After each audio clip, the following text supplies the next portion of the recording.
नमस्कार मंडळी, आपल्या सर्वांचं आपल्या व्लॉगमध्ये स्वागत आहे. सर्वप्रथम सर्वांना दसऱ्याच्या खूप खूप शुभेच्छा देवेशकडून पण आणि माझ्याकडून पण. देवेश सकाळी सकाळी उठून एकदम खुशीत आहे.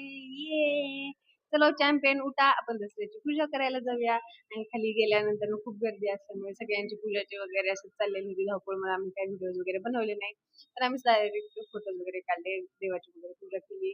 त्यानंतर आम्ही एका खाली येऊन तसं समोसा वगैरे घेऊन आलो. देवांश समोसा खातोय पण त्याला काही एवढंसं असं आवडला नाही. मग थोडंसं खाल्लं आणि त्याने पुढे ढकलून दिलं, नको मम्मा म्हणून. एकदम छान असं क्यूट असं तयार होऊन तो खाली गेला होता, म्हणून सगळेजण त्याला खूप आशा बघत होते. वाव, ते असं छान गोंड बसून उभा राहिलाय, असं तसं चाललं होतं सगळ्यांचं. पण दिवस खरंच खूप धावपळीचा गेला. दिवस नाही का, काम असल्यामुळे काही शूटिंग वगैरे करण्यात आली नाही आणि दसऱ्याचा व्लॉग मी दुसऱ्या दिवशी टाकते. पण ठीक आहे, चला. मग आम्ही त्यानंतर काय केलं, संध्याकाळी वगैरे पूजा केली.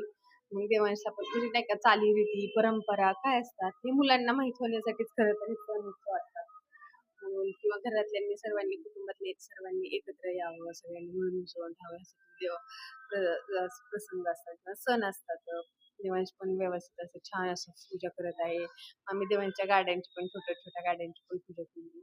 हा, लहान मुलांना पण असते की हा, ही माझी गाडी आहे, मग त्याला आपण पुजायचं, ह्याला हे करायचं, त्याला हळदी कुंकू लावायचं. तो खरं तर नाही का असं एकदम सिक्वेन्सली चाललं होतं की ही गाडी इथे ठेवू का पप्पा, ही गाडी तिथे ठेवू का पप्पा, मम्मा इथे ठेवू ही गाडी, असं त्याचं दिवसभर सांगायचं चाललं होतं.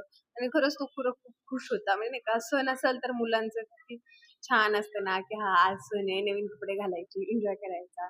असं तुमच्याकडे मुलांचं काय असतं किंवा तुमच्या घरी कशा प्रकारे पूजा केली जाते ते नक्की आम्हाला कमेंट करून सांगा. आणि तुम्हाला जर आमचे व्लॉग आवडत असतील तर नक्की चॅनलला सबस्क्राईब करा आणि कमेंट करून सांगायला विसरू नका. चलो, बाय बाय.